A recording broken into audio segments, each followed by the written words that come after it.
Penguina, and I'd like to tell you a story today called The Bird Ball. So this is Penguina. She is our penguin. She is our main character. Penguina looked fabulous. All of her shiny black feathers were in place, and her white feathers gleamed like fresh snow. "I'm ready for the bird ball," Penguina exclaimed. She gathered her bags and rushed out the icy front door. When the plane landed in sunny Territory, all the other birds of the world were there, sporting their very best feathered attire, of course. "Wow," Penguina said. There were flamingos of the brightest pinks, and eagles so bronze they looked like shiny new pennies. "Oh," said a rather overdressed peacock, "your feathers are so traditional." Penguina looked down at her reflection in the great fountain.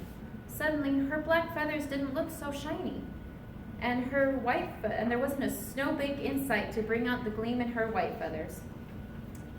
"Here, take one of my orange feathers," said Mr. Robin. "And one of my blue ones," said Mrs. Blue Jay. The two birds flew over Penguina's head and placed their colorful plumage in her feathers. "They're beautiful," Penguina cried, looking down at her reflection. "Thank you." Feeling much more appropriately dressed, she waddled up the palace steps, where Parrot was announcing the entertainment lineup. "First, we will enjoy the tap-dancing flamingos, followed by a gymnastics display by the ostrich family." Parrot said happily. "Okay, everyone, everything is ready. Let the bird ball begin."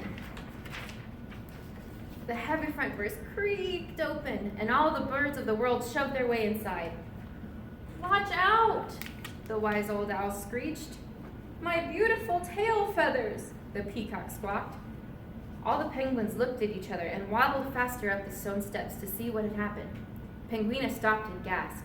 Loose feathers flew up in the air as the birds of the world slipped and slid their way across the shiny marble floors. Only the ducks, with their webbed feet, were making any progress towards the buffet table. "Oh no, my newly waxed floors are too slippery," Parrot said. "Whatever will we do?" Penguina looked around. The flamingos could barely walk, let alone tap dance, and the ostriches had slid all the way to the couches and buried their heads in the cushions. "I have an idea," Penguina said. "Follow me." All the penguins flopped onto their bellies and used their flippers to propel themselves across the shiny floors. They gathered up blankets and drapes and pillows and created pathways for the other birds to follow. "But what about the show?" Parrot sniffed. "I think we've caught that covered too," Penguina said.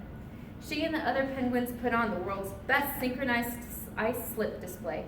The other birds oohed and awed as the penguins slid down the winding staircases and over the marble floors. By the end of the night, all of the birds agreed Penguina and her penguin friends had saved the ball indeed.